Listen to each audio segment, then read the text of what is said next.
BRS MP ticket కేటాయింపుపై ధిక్కర స్వరం వినిపిస్తోంది. ఉద్యమకారులు, కేయూ విద్యార్థి సంఘాలు, సొంత పార్టీకి చెందిన మాజీ కార్పొరేటర్లు ఎంపీ అభ్యర్థి కావ్యను వ్యతిరేకిస్తున్నారు.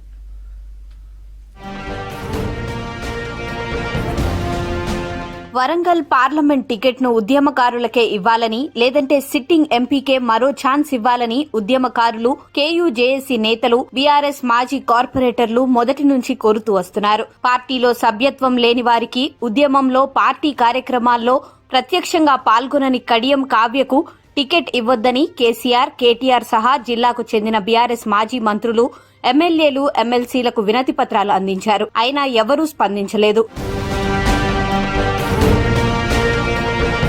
కడియం శ్రీహరి తీరుపై ఉద్యమకారులు మొదటి నుంచి సీరియస్ గానే ఉన్నారు. ఇప్పటికే ఆయనకు వ్యతిరేకంగా కేయూలో హనుమకొండలోని హరిత కాకతీయ హోటల్లో సమావేశాలు నిర్వహించారు. కడియం కావ్యకు అధిష్టానం టికెట్ ప్రకటించడంతో మండిపడుతున్నారు. పార్టీ పెద్దల తీరుకు మాజీ కార్పొరేటర్లు చింతా యాదగిరి, బోడా డిన్నా, జోరిక రమేష్, కేయూ విద్యార్థి సంఘాల నేతలు సమావేశం నిర్వహించారు. ఆమెకు టికెట్ కేటాయించవద్దని అధిష్టానం పునరాలోచించాలని కోరారు.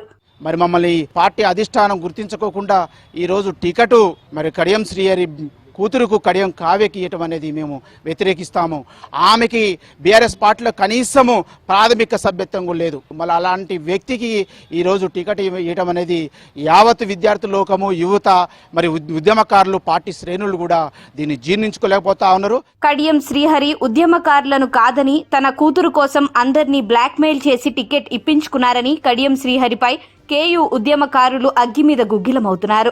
అనేక ఉద్యమాలలో పనిచేసినటువంటి ఒక ఉద్యమ నేపథ్యం ఉన్నటువంటి మరి మాలాంటి విద్యార్థి యువకులకు మరి ఇస్తే ఈ టికెట్ అనేది బాగుండేది. కానీ ఈ పార్టీలో ఎలాంటి సభ్యత్వం లేకుండా మరి ఎన్నో 40 ఏళ్ల రాజకీయ చరిత్ర ఉన్నటువంటి కడియం శ్రీహరి అనే ఒక బ్రాండ్ను చూసి ఆయన ఏదో చెప్పుకునేటువంటి మరి బ్లాక్మెయిల్ చేస్తే ఇలా కేసీఆర్ గారు తలొగ్గి మరి కడియం కావ్యాన్ని ఇవ్వడం అనేది ఇది సమంజసం కాదు. వరంగల్ ఎంపీ టికెట్ కావ్యకు కేటాయించడాన్ని సొంత పార్టీ నేతలే తట్టుకోలేకపోతున్నారు. వందలాది మంది బీఆర్ఎస్ అభిమానులే పార్టీ, కేసీఆర్ తీరును తప్పుబడుతున్నారు.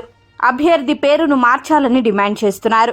ఏదైతే మొన్న జరిగినటువంటి హైదరాబాద్లో జరిగినటువంటి పార్లమెంటు రివ్యూ సమావేశంలో కనీస సమాచారం కూడా ఆశావా అభ్యర్థులైనటువంటి మాకు ఇవ్వకుండా ఒకరిద్దరు నాయకులు అడ్డుపడి ఏదైతే వాళ్ళ వ్యక్తిగత స్వార్థ రాజకీయాల కోసం బీఆర్ఎస్ పార్టీని బ్లాక్మెయిల్ చేసి ఏదైతే కుటుంబ సభ్యులకు టికెట్లు ఇప్పించుకున్నటువంటి సందర్భాన్ని మొన్న మనం చవి చూసినాం. బీఆర్ఎస్ ప్రకటించిన వరంగల్ ఎంపీ అభ్యర్థిని ఉద్యమకారులు, కేయూ విద్యార్థి సంఘాలు వ్యతిరేకిస్తున్నారు. పార్టీ కోసం పనిచేసిన వారికి అవకాశం ఇవ్వాలని కోరుతున్నారు. లేకపోతే తమ కార్యాచరణ ప్రకటిస్తామని హెచ్చరిస్తున్నారు.